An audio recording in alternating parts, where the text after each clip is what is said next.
விழுப்புரத்தில் நகை வியாபாரியை வழிமறித்து கத்தி முனையில் 3 கோடி ரூபாய் மதிப்புள்ள 2 கிலோ தங்க நகைகள் வழிப்பறி செய்யப்பட்ட சம்பவம் குறித்து போலீசார் விசாரணை மேற்கொண்டு வருகின்றனர்.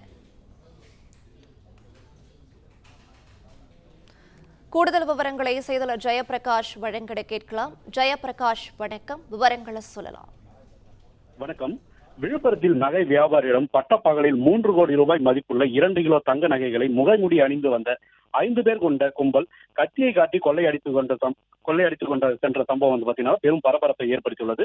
அதாவது விழுப்புரம் அருகே உள்ள விராட்டிக்குப்பம் பகுதியைச் சேர்ந்தவர் ராஜமாணிக்கம். இவர் சென்னையில் இருந்து நகை கட்டிகளை வாங்கி வந்து மாற்றி விழுப்புரத்தில் நகையாக மாற்றி விற்பனை செய்து வருகிறார். இந்நிலையில இன்று காலை சென்னையிலிருந்து வாங்கி வந்த நகை கட்டிகளை சுமார் 3 கோடி ரூபாய் மதிப்புள்ள 2 கிலோ தங்க நகைகளை நகையாக செய்து கொண்டு அது ரயில் மூலமாக சென்னை செல்வதற்காக எடுத்துக்கொண்டு சென்றார். அப்போது நகர பகுதியான பெருமாள் கோயில் தெருவில் உள்ள கோட்டை விநாயகர் கோயில் முன்பாக வந்து கொண்டிருந்த போது பின்னால் வந்த இருசக்கர வாகனத்தில் வந்த 5 பேர் கொண்ட மர்ம கும்பல் முகமுடி அணிந்து கொண்டு ராஜமாணிக்கத்தை கத்தியை காட்டி மிரட்டி தங்க நகைகளை கொள்ளையடித்து சென்றுள்ளனர்.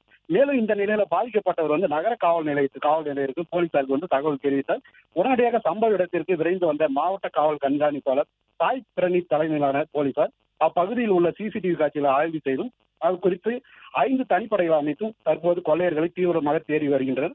மேலும் இந்த பட்டப்பகலில் அதிகமான கூட்டம் இருக்கும் இந்த முக்கிய சாலையில் நகை வியாபாரியிடம் 2 கிலோ தங்க நகைகளை முகமுடி அணிந்து வந்த மர்ம நபர்கள் கத்தியை காட்டி கொள்ளையடித்து சென்ற சம்பவம் விழுப்புரத்தில் பெரும் பரபரப்பை ஏற்படுத்தியுள்ளது. விவரங்களை வழங்கியமைக்கு நன்றி. பிளே ஸ்டோர் மற்றும் ஆப் ஸ்டோரில் இருந்து பாலிமர் செயலியை QR கோடு மூலம் பதிவிறக்கம் செய்யுங்கள். செய்திகளை உடனுக்குடன் பெறுங்கள்.